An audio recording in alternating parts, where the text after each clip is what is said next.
Even if you think you understand the history of modern China, this show may make you think again.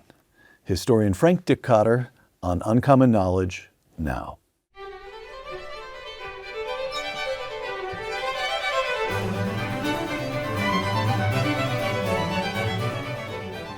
Welcome to Uncommon Knowledge. I'm Peter Robinson. A native of the Netherlands, Frank Dikötter taught for some 2 decades at the University of Hong Kong before becoming a senior fellow at the Hoover Institution just last year. Frank's 3-book study of China under Mao, the People's Trilogy, has become a classic of Chinese history, and now Professor Dikötter has published a book that represents a kind of prequel, a history of the communists' rise to power, Red Dawn over China, how communism conquered a quarter of humanity. Frank, welcome back to Uncommon Knowledge. Thank you for having me. Frank, we'll get to your book. We'll talk a lot about your book, but I want to start with an earlier book that in many ways you are responding to yourself throughout your book. Uh-huh. This is the 1935 work Red Star over China by the American journalist Edgar Snow. The book that you yourself write, quote, became the basis for all subsequent accounts of the rise of the Communist Party, close quote. Now, Snow is visiting Mao in Shaanxi, which I'm sure I just mispronounced. This is the communist base that they reach after the Long March. He writes here in the passage that I'm about to quote of a conversation that he, Edgar Snow, has with one of the leading communist military figures, Commander Peng. Quoting Edgar Snow, who is in turn quoting Commander Peng. "Only by implanting itself deeply in the hearts of the people," Commander Peng said, "only by fulfilling the demands of the masses, only by consolidating a base in the peasant Soviets, and only by sheltering in the shadow of the masses can partisan warfare bring revolutionary victory. We are nothing but the fist of the people." Great quotation. Well, you don't buy a bit of it, do you, Frank? No. Can you explain the importance, briefly, I want to get to your work, but explain the importance of Edgar Snow and of that book, 1935, which which you've just heard, this romantic view of the communist effort, why that remains important today. Yep. So Edgar Snow has a number of interviews published with Mao in 1936, and then the book is published in 1937, instantly translated into 20 languages, read around the world, turns Mao Zedong into a sort of household name. Before that, who knew about the communists in China? Very few people. At that moment, Edgar Snow, journalist from Missouri, invited by Mao, for very obvious reasons, namely that Edgar Snow is quite sympathetic. It turns out that the book really is a fantastic showpiece where the communists tell their story exactly the way they want it to be. Totally unchallenged. Projected to the world, utterly unchallenged. And Edgar Snow goes along with the whole thing. He's a mouthpiece, no more than that. By the way, when I was in Switzerland as an undergraduate student, University of Geneva, his family lived about 3 streets away from me. Edgar Snow's in family? Lyon, yes, Really? absolutely. And his daughter studied modern languages at the university same time as I did, so we may have crossed paths. But the point really is, I don't buy it, and it is in essence the book. I read it as an undergraduate student, thought it was fascinating, but didn't quite believe it. It is the story. By the way, it is readable. It's very readable. Yes, it's right. And it has that. It's not just readable. It's a great story with heroes and villains. Yes, yes. It is a David and Goliath story. Right. It is the communists who are fighting for freedom in the hills against the oppressive forces of feudalism, capitalism, fascism. Mao Zedong is the one who will liberate the great masses. The Communist Party is the one that has a modern message of liberation and emancipation, in touch with millions, of course, that will drive the Communist Party to its victory. And so now we are 9 decades on from the publication of that book. And you argue that in trying to come to grips with the actual facts of Chinese communist history, you still find yourself, or anyone who is serious about the actual history of the rise of Mao, still finds himself contending with this mood of opinion first established by Edgar Snow. That's your argument? I would go further. I would say that the book Red Star over China becomes more or less the official party line, which is then, of course, propagated widely after 1949. The communists themselves believe it today. It is their message to start with. All right. It's their message. Now, they might fine-tune a thing here or two.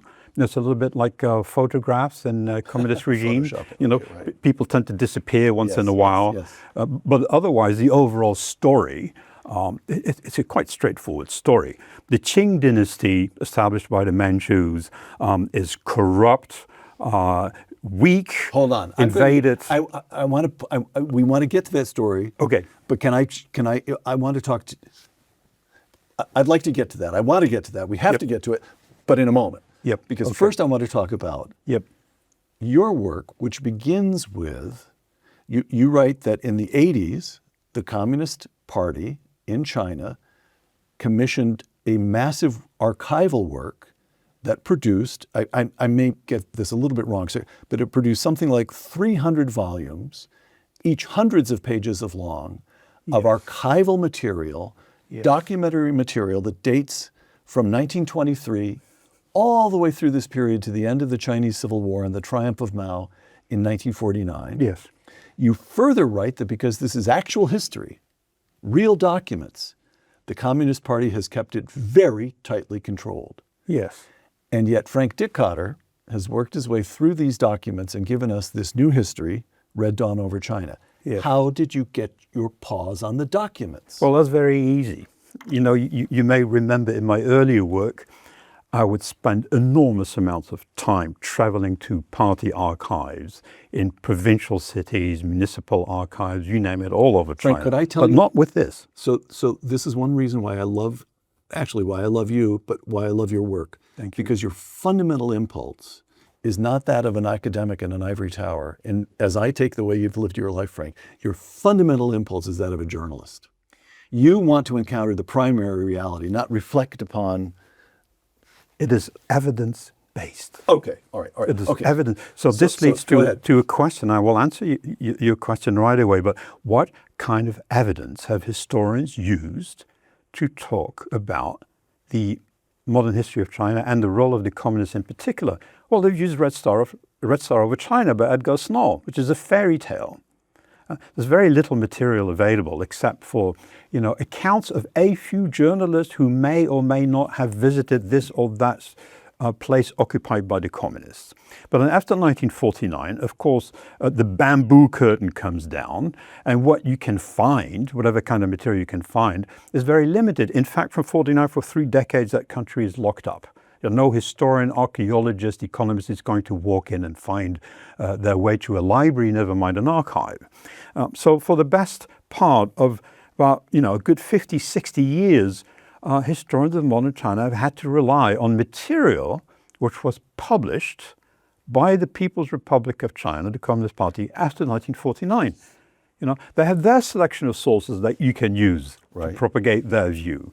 So what they did in the 1980s, it's very, very interesting. The Central Archives, controlled by the Central Committee, went to local provincial archives to collect very meticulously every bit of paper that was produced by local Communist Party branches from 1923 to 49. And they published them in the 1980s, from roughly 81 to 89, as Neibu material, which is roughly the sort of equivalent to, that's all copied from the Russians, the Soviets. It's sort of, Spitschran, the Russians call it. It comes from the Отдел специального хранения, where every library has a collection of books which nobody can read except if you are a leading party member. So these books were not meant to be publicly available. But of course they found their way across the border into Hong Kong. So it was as simple. I found them in Hong Kong. It was as simple as that. I see. Okay. So now, may I ask one more question? Yes, of course. Which is, you have produced Red Dawn over China based on your working your way through these documents. And others. Yes. And others. But why haven't these documents, which were produced in the 80s, made their way into Hong Kong? Yep. Why haven't we seen a flood of new histories of the rise of the communists from 21, I think, is when the party is founded, to 49, when they take control? Why is it that Frank Dikötter, and as best I can tell, Frank Dikötter alone, is using the original sources? A small number of historians have used a volume or two, right? But overall, very little of it has been read. So I guess my answer is, go and ask them. Also, when it comes to post-49, how come others don't use these archives as extensively as I have? Go and ask them. It is not my problem. All right. But there is an issue. Yes. For instance, these sources are fundamental, but there are sources in Russian which are also absolutely fundamental. You cannot understand the rise of the Communist Party of China from 21 to 49 if you do not have access to the material that circulated between the Comintern, established in 1919, and the Communist Party of China in Russian. And you can buy it, you can read it. It's about 5 volumes, each 1,000 pages. But if you don't read Russian, then quite frankly, you shouldn't even try to do the history of modern China. Simply because Stalin appears, I think, appears on 70 pages in my book. It is Stalin who sets the parameters. It is not Chairman Mao. Yes. And we'll come to that in a moment. Yes, we will come to this. So without the Russian sources and without the Chinese internally produced archives, I don't think there's an awful lot you can do. So you quote the late China hand, Robert Marquand. I'm not sure how to pronounce it. How is that? Robert Marquand? I have no idea. Robert Marquand, who wrote, quote, "While history around the globe has been taken to task, the British have been re-examining colonialist history of the 1619 project in this country. The West has been re-examining every detail of its past. While history around the globe has been taken to task, queried, deconstructed, and reconstructed, China's triumphal version of its past remains quaintly untouched." Yes. Enter Frank Dikötter. All right, I'm going to rush through this. I made notes so that it doesn't take too much of our time. Correct this, amend it as you feel necessary. But I want to provide what I take to be sort of the standard history, first bit of the history of China. Sure.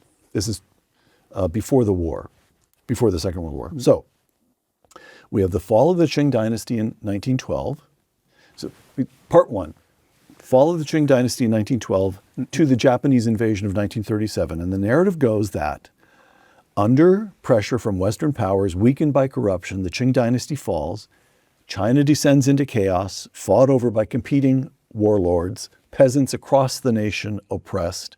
Mao founds the Communist Party in 1923. He champions the people against the warlords and the rich merchants, and the Communist Party begins very small, but steadily gains support.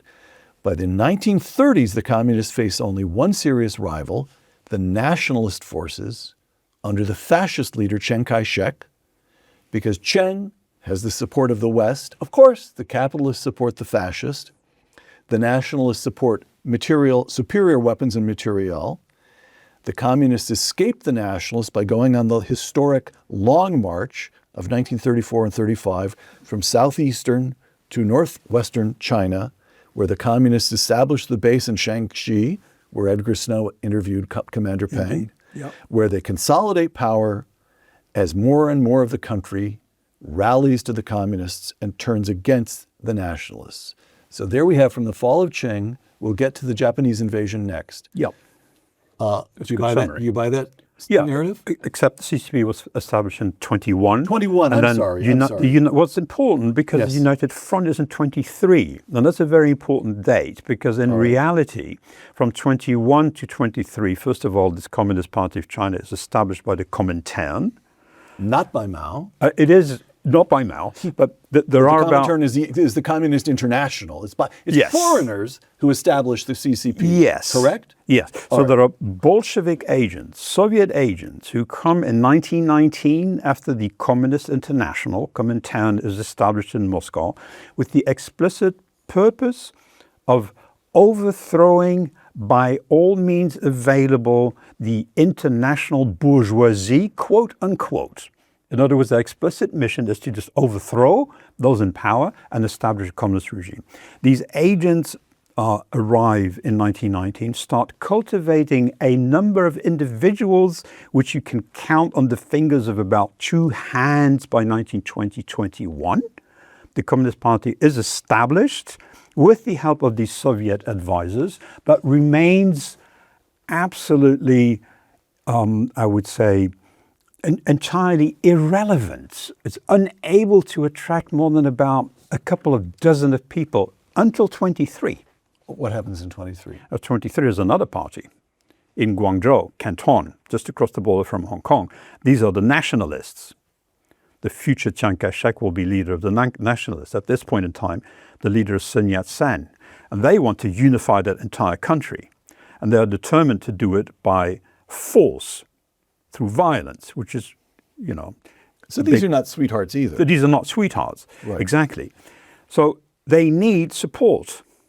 And this is where Moscow comes in. They say it's a sort of Trojan horse. They say, we can give you weapons, support, money, if you accept members of the Chinese Communist Party inside the ranks of the Nationalist Party. So both parties agree reluctantly in a united front, engineered again by a Comintern agent, Henk Sneevliet, a Dutch. So without these Bolshevik agents, including Henk Sneevliet and many others, there would never been anything. Your compatriot, Frank Dikötter, Yep. is in one way or another being controlled by Stalin. Oh, he's a Comintern envoy. This is of course he's controlled by All right, Stalin. okay, This is not quite Stalin yet, almost by 23. Excuse me. But we're Controlled getting from there very Moscow. fast. All right. And from 25 onwards, it is Stalin and his envoys who pretty much determine every twist and turn of the Communist Party in China and repeatedly save Chairman Mao and his guerrilla fighters from being annihilated by the nationalists. So from 23 onwards, there is a very uneasy united front between the nationalists and the communists. All right. Get us to the Long March. Get us to the falling out between those two parties. So very fast. The nationalists assemble an army of about 100,000 soldiers with help. At this point, you have this nationalist army is pretty much in the hands of a Russian tall man with a mane of hair called Mikhail Borodin. So Borodin is in charge of a very large force inside China which explicitly wishes to overthrow the government in Beijing. They go on a northern expedition in 1926, succeed in unifying the South in 1927, but within the ranks of the Nationalist Party, communists incite crowds to mob landowners, rich merchants, gentry, anyone who is seen as a potential enemy, and in particular foreigners seen as agents of imperialism, to the point where by March 1927, there is a flood of foreigners leaving the Yangtze Valley towards Shanghai, and Chiang Kai-shek realizes that the communists are basically destroying that project of his, which is to unite the country.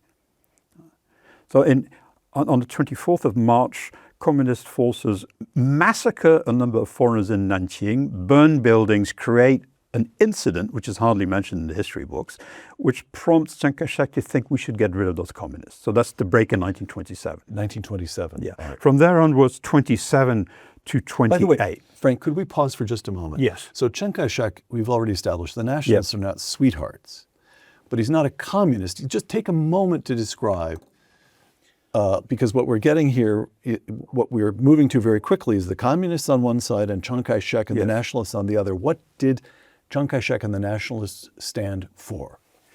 The nationalists stand for a united nation, but I mean, a unified China devoid, but they're all fighting against what they perceive as foreign oppression. Yes. And what in reality is, one has to accept, is a treaty port system which evolved throughout the 19th century by which foreign powers have been leased or granted concessions on which they can live. Also concessions, for instance, for building railways. Right. This is seen as an imperialist presence. And of course, these concessions must be abolished. But and they will be, as a matter of fact. As Chiang Kai-shek, in his effort to unify the country, the notion here, the implicit notion is that in one way or another, he doesn't want to reestablish an emperor. He doesn't want to go back to the imperial system. But in one way or another, he's still Confucian. He's still in some basic way in touch with the traditional Chinese. This is not an agent of the Rockefellers. This is not an explicit capitalist. It's not a man who wants to impose Western values. Is that fair or not? Absolutely. This is a man who went to Moscow and instantly recognized that the Comintern only wanted to use his party to pursue their own aims. So he's no communist, not even from day one. Right. And what he wants is what most people want, a reasonably stable, wealthy, independent nation. Now, that's what he tries to achieve. Unfortunately, the means is through an army. So it's unification imposed at the barrel of a gun from above. And that's a mistake, because once you start with this northern expedition, in its trail, there are all sorts of communist cells that continue to incite mobs to in his rear, so to speak. Yes, right. Exactly. So get us to, simply because it's such a... It's a very long, complex story. Give me the simplest possible version of the Long March. Yeah, so the Long March is a bit later, but roughly 27 United Front is broken, communists expelled, and they're now out there in the wilderness. They survive through plunder, more or less, trying to seize small county towns until roughly 1930, when again Stalin intervenes, gives them more help, 1930. Then Where are they getting their weapons? Soviet Union. All right. And also plunder.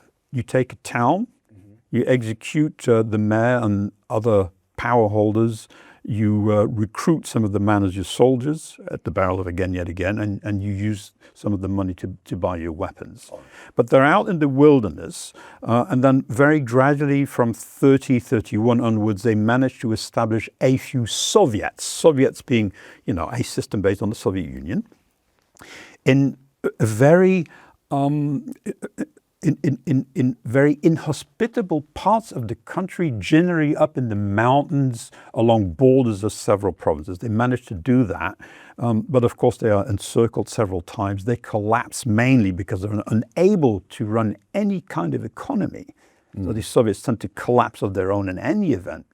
By 1934, Mao is forced out.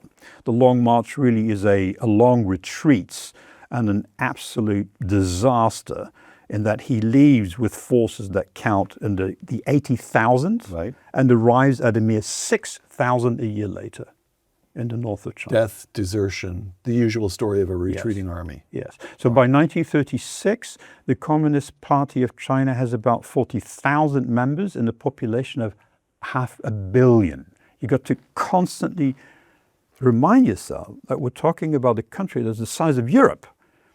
We're talking about the European Union, either as a good thing or not, but, what an accomplishment. You make the point that China's big. You make the point that through most of this history, the Communist Party of Italy, the Communist Party of France had more members as a proportion of the population than did the Communist Party of China. Oh, let me give you some numbers. This is the most spectacular, I think, thing that we've overlooked. We tend to think, anywhere, Wikipedia, professional historians, you read about the communists and the nationalists in the 1920s and 30s. It is as if there is some sort of equivalence between these two. Yes, exactly. As if that is all that determines history, which one will win, which one will prevail. Whereas in reality, by 1936, as I said, they represent a mere fraction of the population. So take, for instance, Salazar, 1934, roughly the same time. Dictator of Portugal. Dictator of Portugal. In that country, roughly 1 out of 280 people is a communist. Even under Salazar. Even under Salazar. Who, if he could find that 1 in 280 people, would put every single one of them in prison. Probably would. Yes. Finland, where the Communist Party is banned, 1 in 700 people is a communist. Now, if you take Gansu province, which may be an extreme case, but in 1939, Gansu province, very much in the hinterland, impoverished, lots of poor farmers, ripe for revolution according to Marxist dogma, 1 in 25,000 people. In fact, if you look carefully, according to the Comintern itself in 1940, 1 in every 1,700 people, these are inflated figures, 1 in 107,000 is a communist, which happens to be the exact same proportion as in the United States of America, which is not exactly seen as a sort of vanguard of the world revolution, right? Right. So it is a tiny fraction of the population. So when Edgar Snow is in Shaanxi interviewing Mao and Commander Peng, he is there at the very moment when they have completed this long and humiliating retreat and managed to shrink their own forces from in the range of how many soldiers, what began the Long March? What were the several Soviets, but the one with the Long March, the official Long March, so there were 80,000 soldiers 80,000 and down to 6,000. Down to 6,000. And Edgar Snow shows up at this moment and portrays them all as heroes. Yes. All right. Let me tell you one more thing. Who's the one who saves them? Because at this point it would be very easy to eliminate them. What kind of message do they have?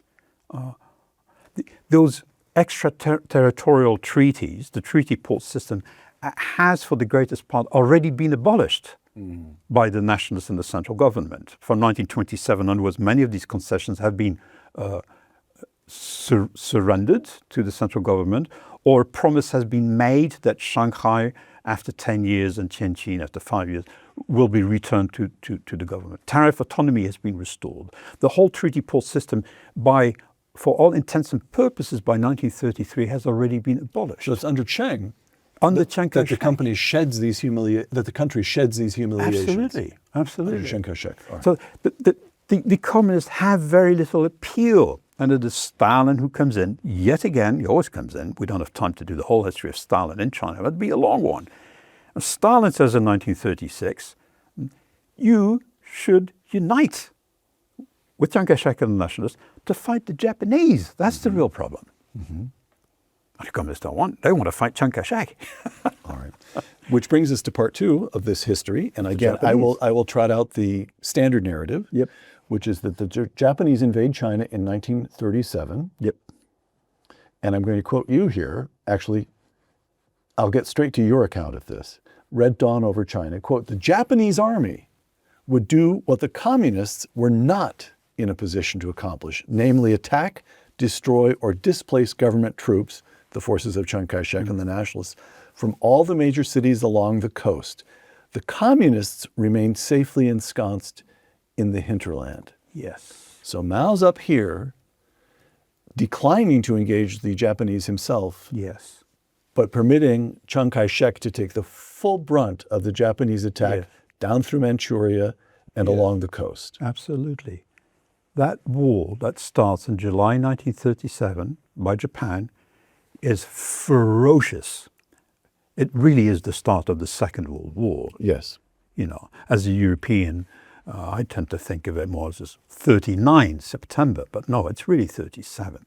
It is mass bombing of cities, the use of gas on civilians, the systematic rape and murder of at least 200,000 people in Nanjing, battles that are just,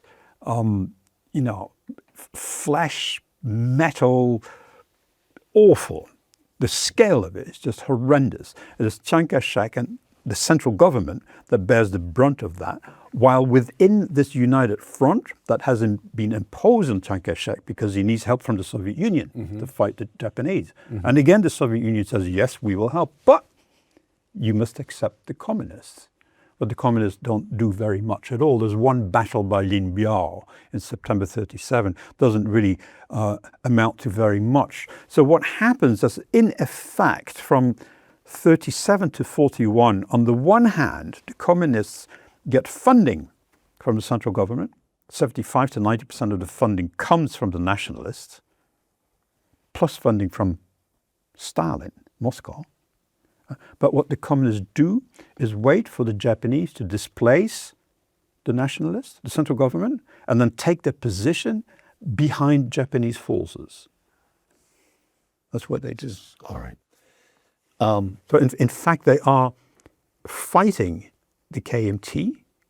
KMT Kuomintang. They're trying to displace them and fight them, more not quite alongside the Japanese, but using the Japanese as an opportunity. Their real enemy was the KMT, Yes, not the to Japanese. reoccupy parts of the. All right. So, Frank, now we the come country. to Americans.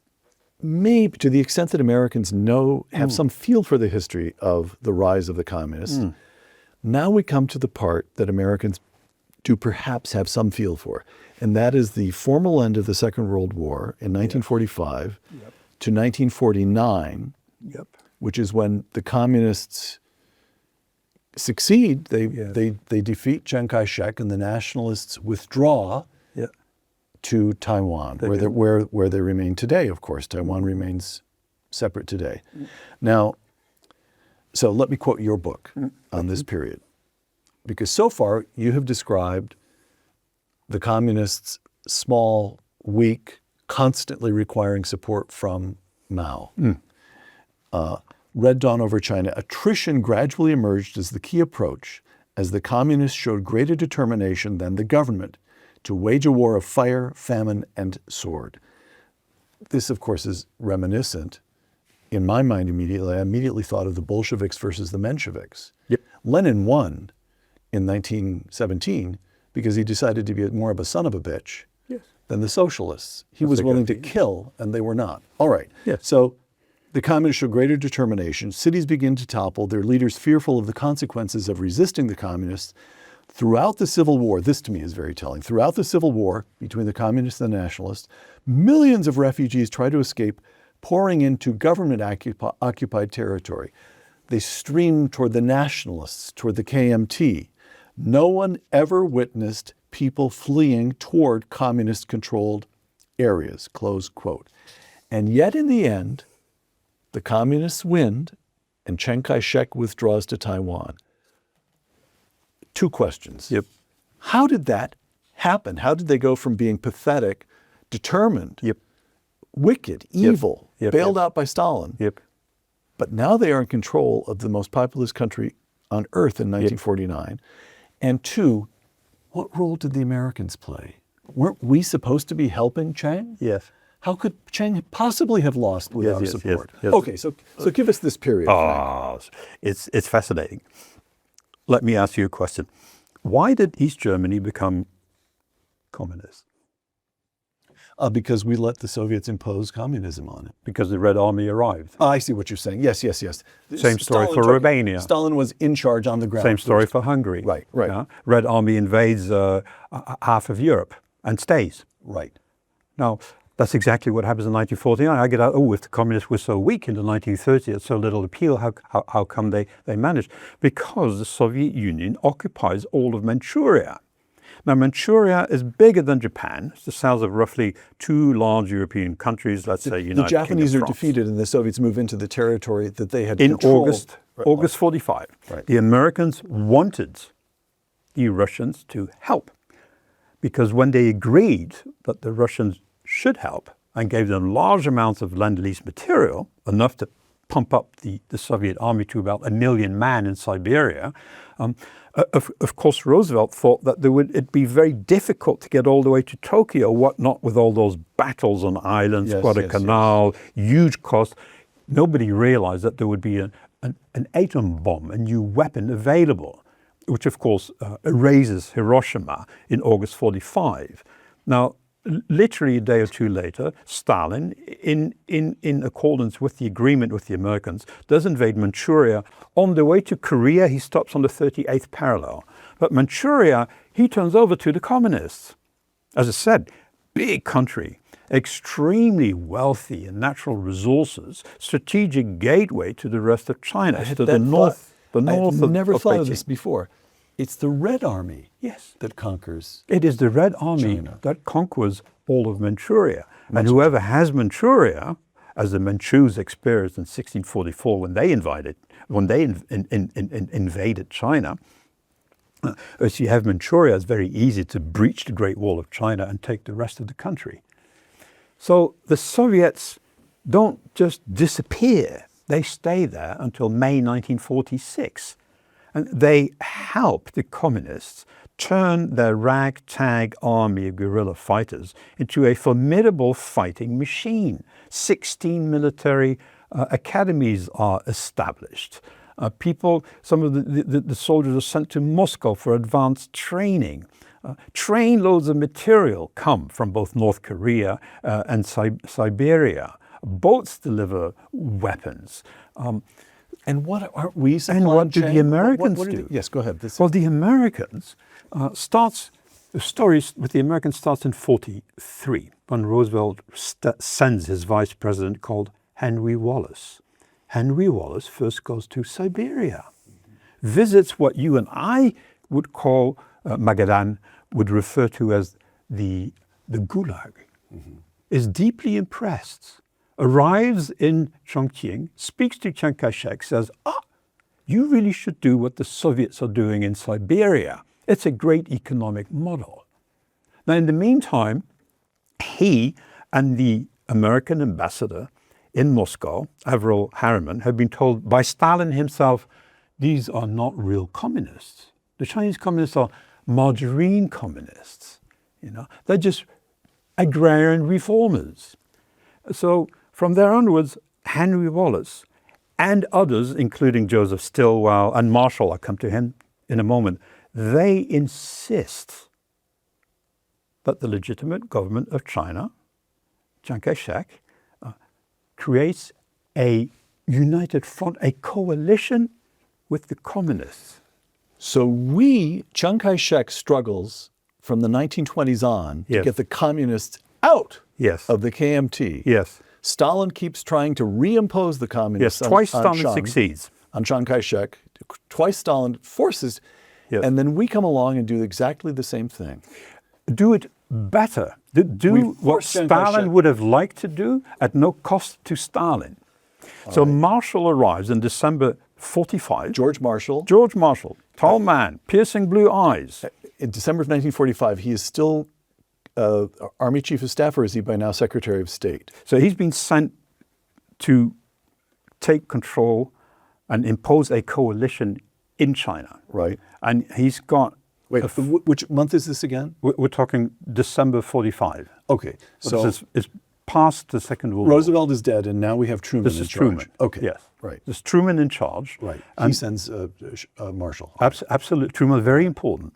So January 46, George Marshall imposes a truce and says you must sign a truce and have a coalition with the communists. The very day that the communists signed a truce and the nationalists, the communists attack forces in Yingkou, a port in Manchuria.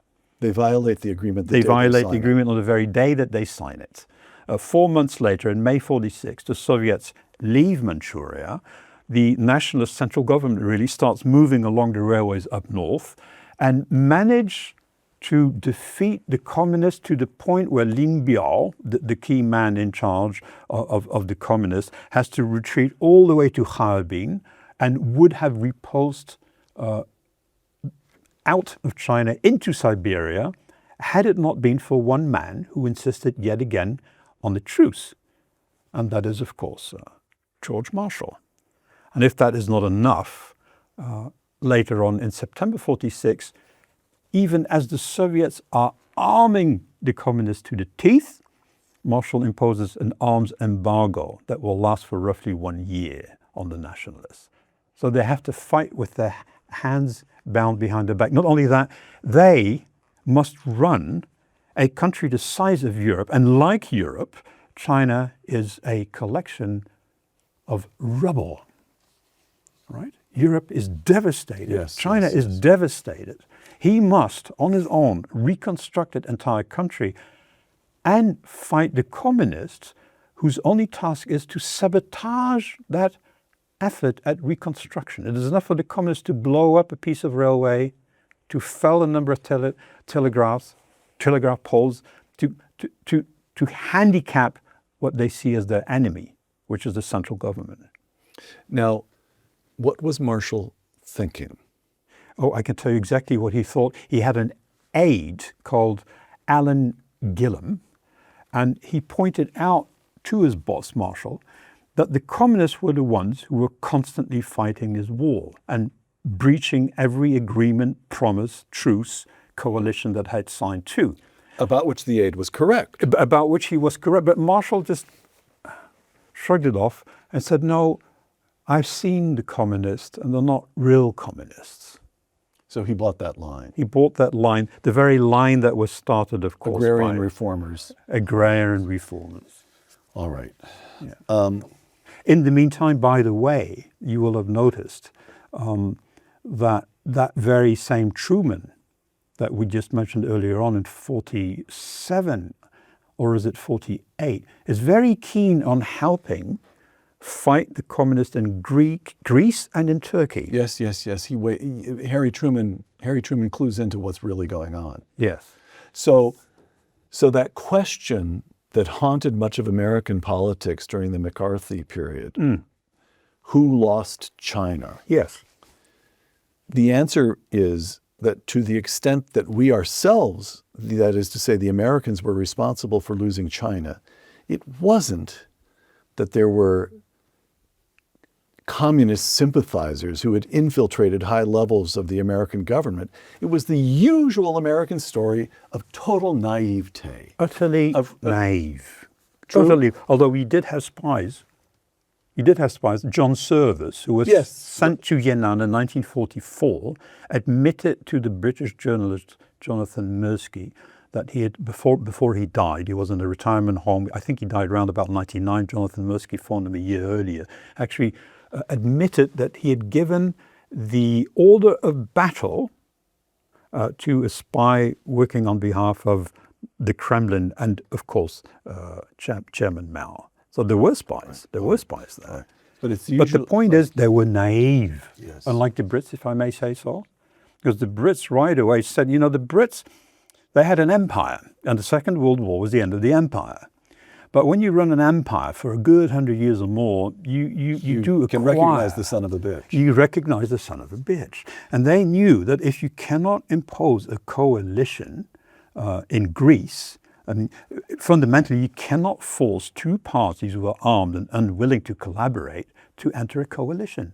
And look at what happened in Greece. The moment the Brits take Athens in October 44, this coalition collapses and is followed by a brutal civil war that's extremely costly for all of Greece. And the same thing happens in China. So in a certain sense, it's a question of timing. Harry Truman figures out what Stalin is up to in time, so to speak, that as the British withdraw from Greece, Truman announces the Truman Doctrine, and we go into Greece, and we begin to give support to Turkey, and then we get the so-called Marshall Plan, and then we get NATO. And in Korea, and during the Berlin crisis of 1948, there's this absolutely marvelous passage it's in one man's diary. He became Secretary of Defense, can't remember his name just now, but he writes that as Stalin put pressure on Berlin, there was a big meeting at the White House, and they went around the room, and every single advisor, the generals and the diplomats, all told Truman that Berlin was indefensible, and Truman said, "We stay in Berlin, period." But there was no moment. It had already come. If we were too late in China, there was no moment when Harry Truman said, "We support Chiang Kai-shek in Nanjing or Chongqing or Beijing," period. That didn't happen. For Truman, it was Europe first. Yes. Not only that, but when it was suggested that he might wish to help the KMT, Yes. Chiang Kai-shek, the Yes. nationalists, the Republic of China. It's not just a party. It's an universally recognized government since 1928. It is one of the four powers in Cairo. Right? Yes. It is an ally that tied down vast number of Japanese troops. So the Americans walk away. Not only that, but when it's suggested that besides Greece and Turkey, Chiang Kai-shek should be helped, Truman says that would be like pouring sand down a rat hole. All right. He may have had a point, just to go back to what you said earlier on.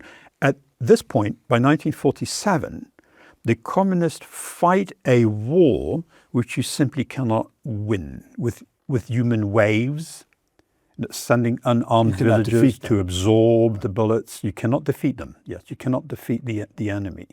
It's very difficult to fight communists who are determined to use attrition and prevail at every cost. So there's one example I want to give you as well, and that is the siege of Changchun, city all the way up in Manchuria, which is besieged for about, I think, 8 months or so, with Lin Biao building a perimeter with barricades, trenches 4 meters deep, barbed wire, a sentry every 50 meters, and more or less orders that city to be starved into surrender. He says, let Changchun starve into surrender. 160 ordinary civilians are trapped and die of hunger.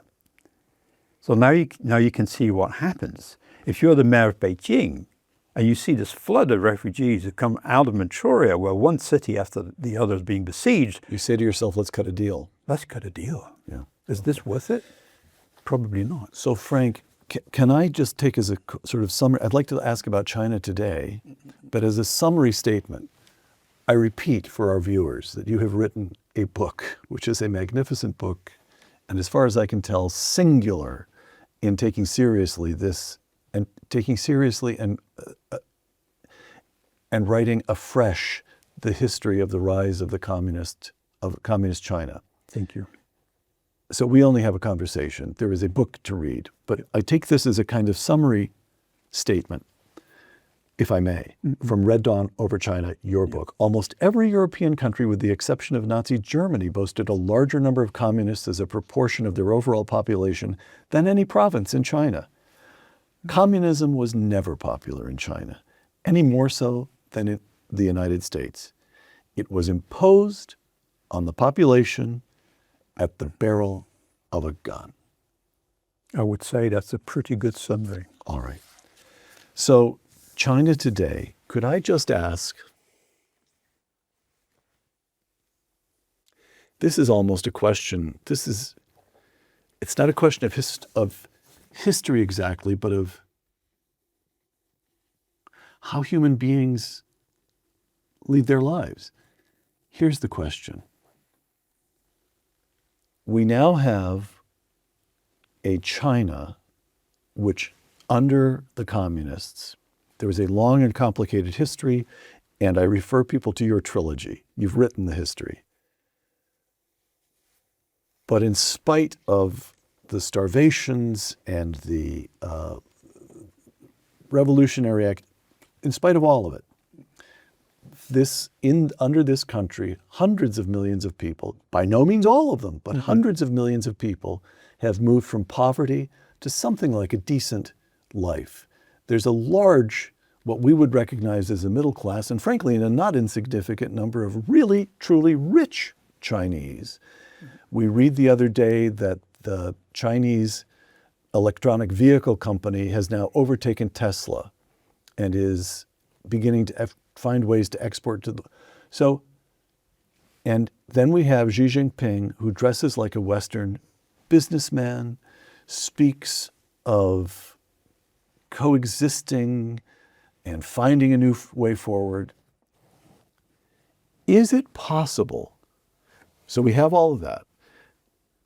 And yet at the same time, they will not speak about their own history. They will not permit it to be addressed the way you just addressed it. We have that official romanticized, the romanticized version has become, in effect, the official history of China, and it is untrue. All right.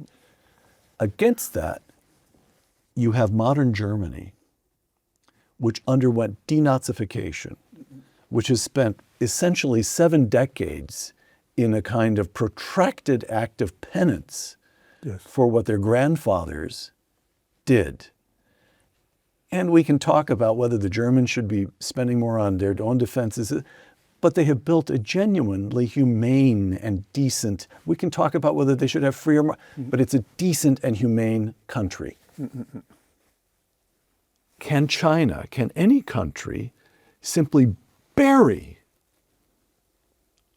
a monstrous past and get on with it? Or is there always something, is there at some level that we can perceive that people will somehow sense, do we have some version of Lady Macbeth washing her hands incessantly because the country was built on the blood of tens of millions? I'm putting it melodramatically, but you see what I'm getting at? Yeah. You're a Western European. You know what I'm trying to say. The past will always come back and bite you. It will. Yes, absolutely. I mean, it's all nice and well to believe some of that, that facade of stability and wealth in the People's Republic of China. But as Li Keqiang himself said, the premier before he died a few years ago, some 600 million Chinese live on less than $140 a month. There's great poverty there. Yes, cars, 500 companies, 400 went bankrupt, electrical cars. 400 went bankrupt between 2018, 2024. So this is the great thing about Yan'an. In Yan'an, in Shanxi province, under Mao, from 44 to 45, American journalists visit it. And what do they see? They see model prisons. They see model schools. They see model farms. And everybody is told to, be open-minded and friendly. Mao Zedong himself comes up with a policy he calls the New Democracy, where he promises that there will be, respect for human property, there will be opposition parties, there will be true democracy, unlike the fascism of Chiang Kai-shek. So is China all that different today? With vast amounts of money spent on projecting that image of prosperity, with constant propaganda about the endless achievements of that country. I think it's pretty much in the same system. And if you are in it, you can actually never examine your own past. You're basically trapped. So on the one hand, you have a state of enforced amnesia about the past. And as a result of that enforced amnesia, the same mistakes are being made time and again. Frank, here's a counter-argument. So, by the way, when we did our last show, which got a huge response, by the way, as you know, it was more than 1 million people viewed that show on YouTube. And if you look through the comments, most of the people liked you, but some of the people said, no, this is just a commie basher. This is just an old-fashioned commie basher. So there's that's out there. Here's a headline in the New York Times. This is just a couple of weeks ago. Yep. Chinese universities surge in global rankings as U.S. schools slip. Okay, so all right, there's an answer there. Here's an excerpt. Look back to the early 2000s and a global university ranking based on scientific output, such as published journal articles, would be very different. 7 American schools would be among the top 10, led by Harvard University at number 1. Only 1 Chinese school 20 years ago, Zhejiang University, would even make the top 25. Today, Zhejiang is ranked first on that list, and 7 other Chinese schools are in the top 10, close quote. Yeah. So there, Frank, look at them. Yeah. They're the future. Yeah. Do you think I'm the only one who laughs? Those statistics are being laughed at by ordinary people inside the PRC. This is considered to be a great joke. Yes, they've poured vast amounts of money into higher education. Yes, they spend a lot of money hiring the very best people, including from this country and Europe.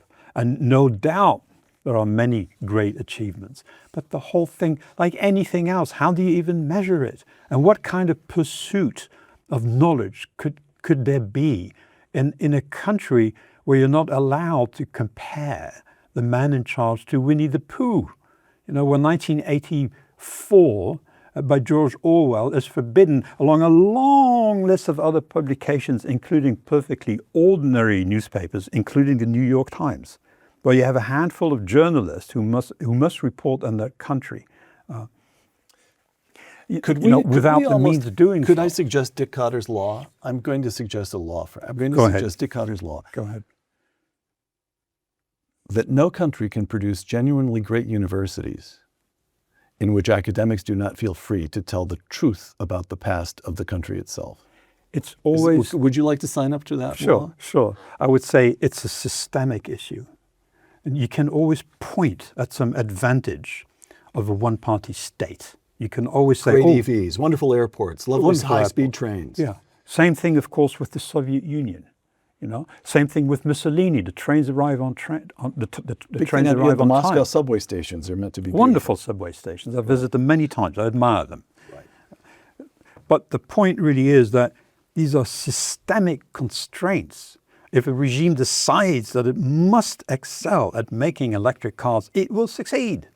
It will succeed. If it insists that it must lead in AI, it will probably not succeed, although it will look as if it's doing pretty damn well, because it will pour vast amounts of resources into that particular field. But it is not a system which allows for constant innovation coming from all sorts of very unexpected corners, including your proverbial garage. Got it. All right. Frank, Taiwan. Chiang Kai-shek withdraws to Taiwan in 1949. Here we are. Here we are now. Chiang Kai-shek, it was a tough regime. The nationalists got a little rough on the native population. Very rough. Very rough on White terror. Right. And it operates essentially as a dictatorship. The certainly history is can be put, I think I can put it fairly and briefly. Dictatorship, economic freedom, democracy. So today, Taiwan is I believe this is fair to say, it's not an illusion. It is a genuine operating democracy with true freedom of the press, Absolutely. a very vigorous press, hotly contested elections, Absolutely. and an economy that produces, among other things, what we're told again and again and again, is all the high-value semiconductors produced on the face of the planet. Absolutely. Come from Taiwan. Okay, so here's a longish quotation, but I think it's worth it. This is from the new National Security Strategy, which the White House published last December. Quote, Okay. There is rightly much focus on Taiwan, partly because of Taiwan's dominance of semiconductor production, but mostly because Taiwan provides direct access to the second island chain and splits Northeast and Southeast Asia into two distinct theaters. All right. Given that 1/3 of global shipping passes annually through the South China Sea, this has major implications for the U.S. economy. Deterring a conflict over Taiwan, ideally by preserving military overmatch, unquestioned American military superiority is what overmatch means, is a priority. We will build a military capable of denying aggression anywhere in the first island chain. China expert Michael D. Swain says, past national security strategy documents viewed a threat to the security of Taiwan as a threat to regional peace and stability.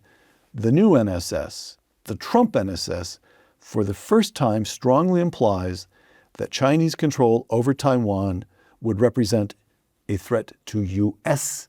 interests. Close quote. All right, that's a lot of wind to say that although Trump's former national security advisor, John Bolton, wrote in his memoir that Trump repeatedly would point to the tip of his pen and say, this is Taiwan, and then point to his desk and say, this is China, as if to say, this is not important, there's nothing we can do to protect.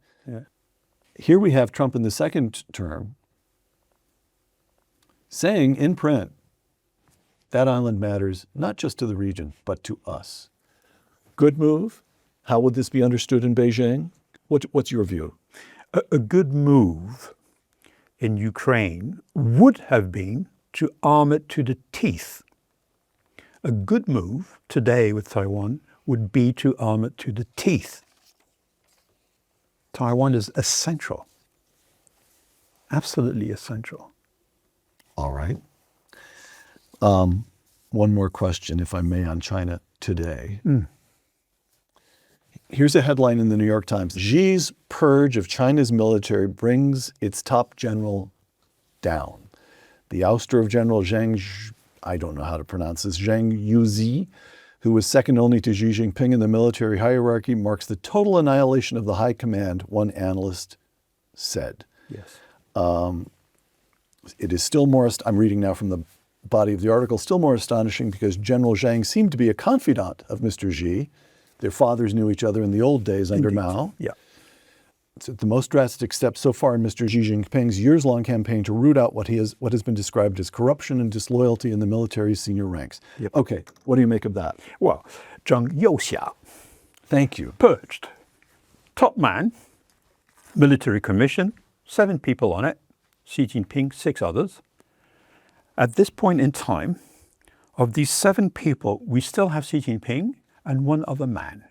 Xi Jinping has gotten rid of 5 out of the others. 5 of the others are gone. 5 out of 6 of the others. Yes.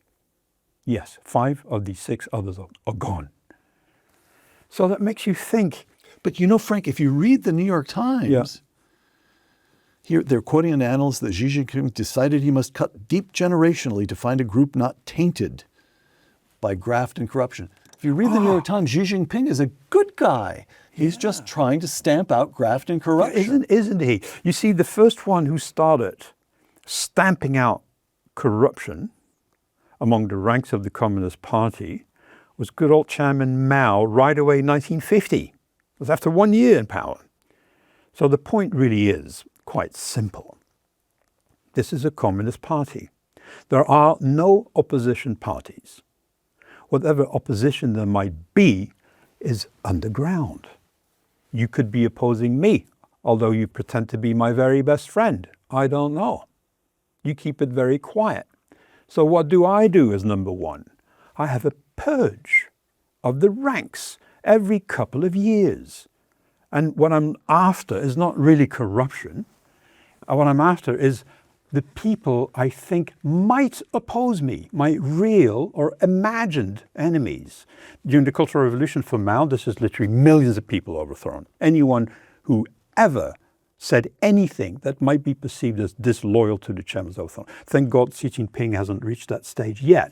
But the key point is that you remember the term I used, systemic, in a one-party state without a free press, without free unions, without free opposition parties, you do not know who is corrupt. And in effect, it means that every party member is corrupt. So you cannot purge all of them. It's not possible. They're all corrupt. He himself is corrupt, and his family.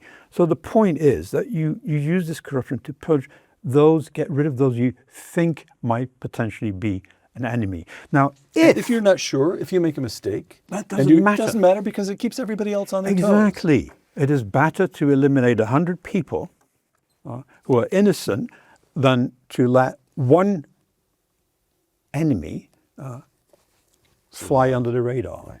So the point really here is that this man has been in charge more or less since 2012. Where are we now? 2026? 14 years, and you have been unable to put in place a military team at the highest level that you yourself can trust.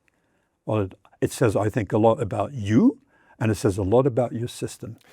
Could I also ask whether it says a lot about whether we can relax a little bit on the question of Taiwan? Never. Never? No. But how could Xi Jinping move against Taiwan when he doesn't have generals in You place? should never relax because these people are absolutely relentless. Absolutely relentless. All right. They should never relax. Frank, a couple of final questions.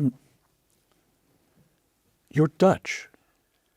How did you become, you have now given your professional life to the study of China.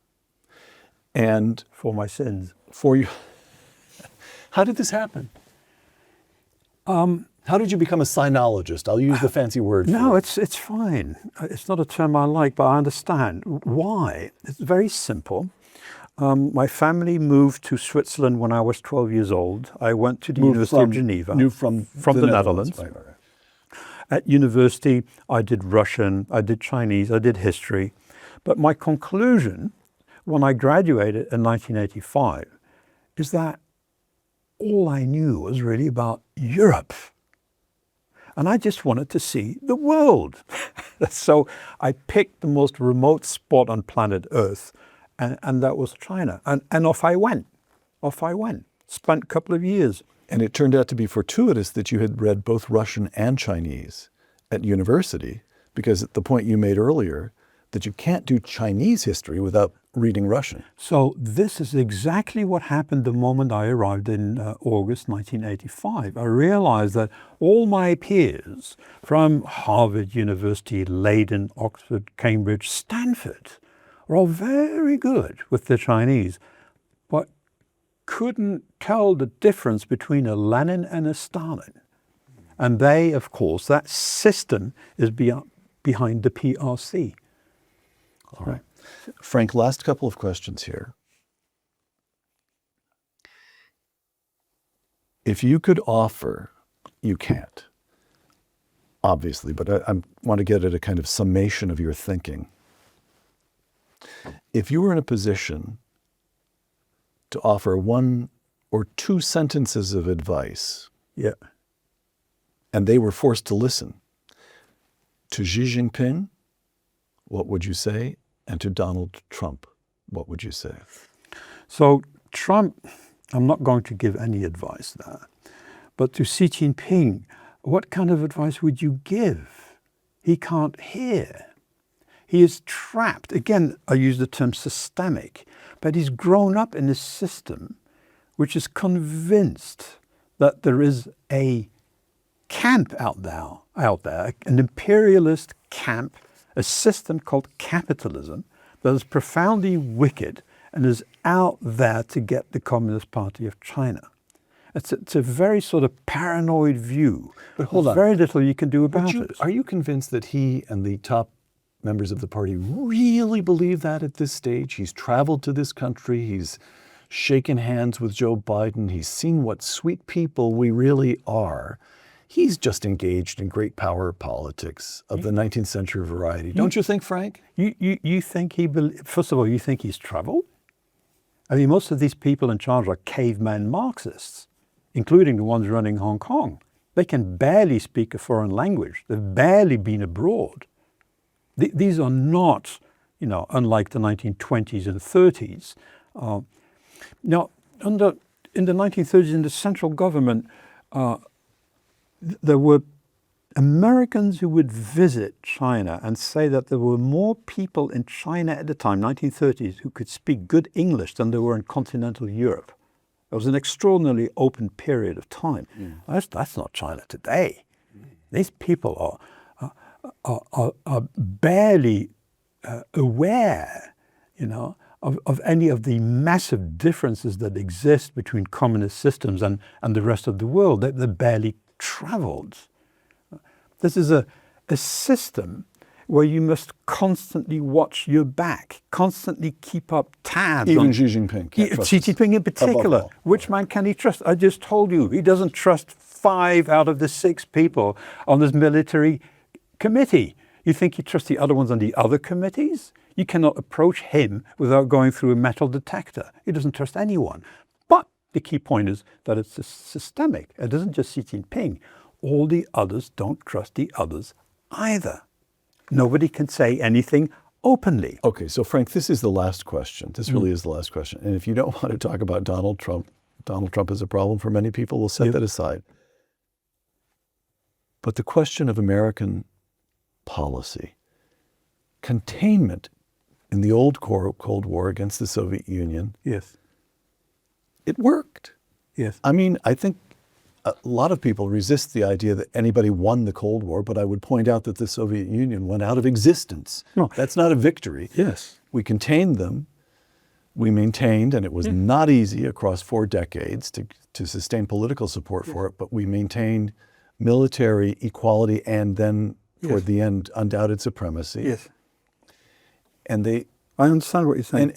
so what is the game against Let's say, China? as I said last time, you remember I did say, I didn't use the term containment, but I did say lock them in, because they themselves Lock are very, them in. They themselves are very keen on limiting all knowledge from abroad, keen on limiting foreigners being established in China, keen on limiting whatever products we can sell them. The whole idea is just sort of self-reliance, and that's being built up even more now, that they fear that there might be war with that imperialist camp. So I'd say containment. Second one, I would say reciprocity, tit for tat. You don't want our journalists, we don't want yours. You do this, we do the same thing. Okay, so here's the hard one, if I may ask about this. Yep. Sorry, There's a third one, by the way. Go ahead, go to the third one. And the third one is stand up. Stand up. Stand up. This is a big bully that huffs and puffs, but its aircraft carriers aren't all that great. Its economy isn't all that great. So its you political would recommend- stability isn't all that stable. You would recommend a president Be a little tougher. to call them out the way Ronald Reagan called out the Soviets. Yes, exactly. All right. So here's what I meant by the tough one when you talked about reciprocity. I don't know how many students we have studying in China, but it can't be a large number. Yes. But I do happen to know Yes. that we have over 400,000 Chinese nationals studying at American universities right now. Yes. And how would you handle that problem?